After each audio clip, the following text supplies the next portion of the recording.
let's talk about exercise training in persons with Alzheimer's diseases, trying to keep people active and really try to keep their activity level up. The students who worked in internships in these areas found too that if they did not have their program because of a holiday, they were off work, the clients generally really were not doing anything. They tend to do very well with group exercise, with friends and family members' aid, so they do much better with the supervised program. Keep the RPE, once again, in the moderate age. You may need to work in the, the pattern, multiple bouts per day, familiar modes. Focus on enjoyment and quality of life versus them getting any sort of exercise performance, and encourage the fact that they are being active. Try to keep things as routine as possible. And as a, trainer, this will drive you nuts, but, the repetition for them is going to be good. Lots of verbal encouragement and patience.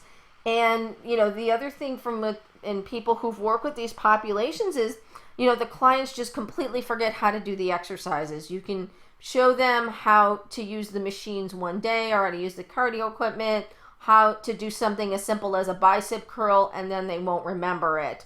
So they may forget the exercises, or if they're in an outpatient program, they may forget that they're coming. So, even if you're at the complex, they may forget that, we have exercise at 10 a.m. every day.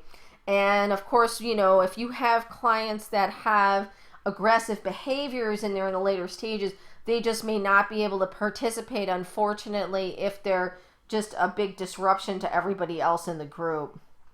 Resistance training is okay in the early stages, especially machines, bands, tubing, anything that's going to be easier for them.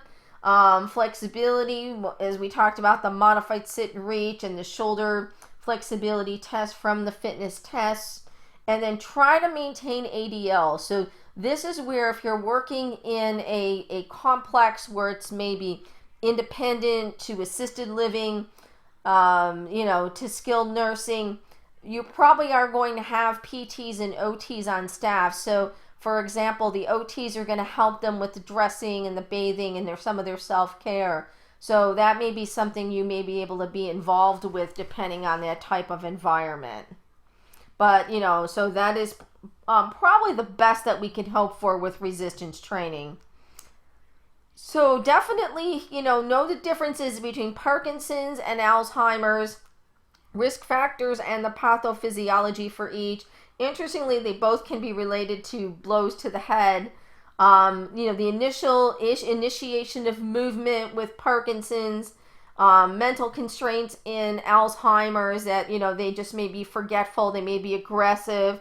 And, think about whether the client is capable of being tested, in both Parkinson's and Alzheimer's. What value are you going to get out of the information if you're doing testing? But how do you keep people active? What are the things that you can do for them? Aerobic and resistance training and flexibility, and just keeping their physical activity up to increase their quality of life. And then, so the Alzheimer's stages, I don't think I actually had that in there. So, I may have accidentally deleted. No, that's in there. That's in the slide. I think I missed that. Aha. So stages and phases. Yes. So take a look at that slide in the, that follows the warning slides. Jeez.